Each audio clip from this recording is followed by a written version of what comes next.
I'm sports editor Dan Waisner, and I have 4 downs to recap Week 8 of the high school football season. First down, that's a clinch. Dixon, Polo, and Sterling took some of the drama out of Week 9 by winning their 6th game and assuring themselves spots in the 2014 playoffs. Dixon, which hasn't been in the postseason since 2006, beat Rock Falls 48-8.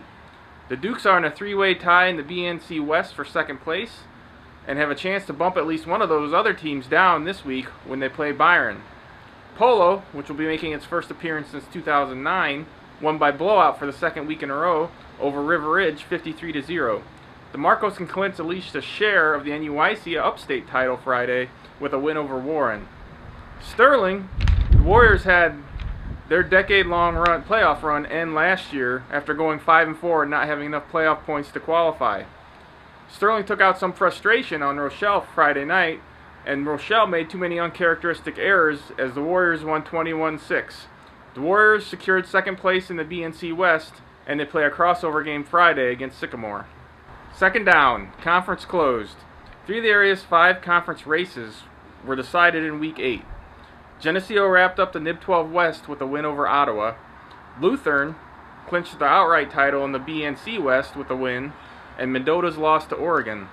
And Newman won the Track North title despite playing a crossover game because Amboy picked up its second loss when it fell to Fulton.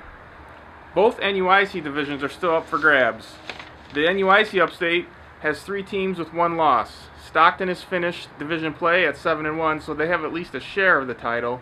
Polo and Ackwen can both tie for division titles with wins on Friday. In the NUIC Upstate, or NUIC Northwest, EPC and Forston are both undefeated and have been rolling over opponents. Friday the 2 will clash to see who's supreme for this season. Third down, upset alert. The Oregon playoff seems sunk at 3-4 and having to go to Mendota on Friday night. The Hawks trailed late into the 4th quarter until Chris Jordan scored with 3:38 left to pull out the 21-17 win. Oregon, which is low in numbers this year, can become playoff eligible with a win on Friday at Stillman Valley. The Cards have had a rough year going 2-6, but the defending 3A champs haven't made it easy on most of their opponents, and Friday isn't a gimme for Oregon. Fourth down, 7th heaven. With blowouts not being that uncommon in high school football, a player scoring multiple touchdowns isn't that unusual. But BV freshman quarterback Drake Davis did something pretty rare for the Sauk Valley on Friday by throwing 7 TD passes in a 48-16 win over winless Riverdale. 6 of those TD throws came in the first half. He completed 3 of those to former QB Parker Newhelfen, 2 to Will Connick, and 1 apiece to Tommy Johnston and Blake Ballasiefen.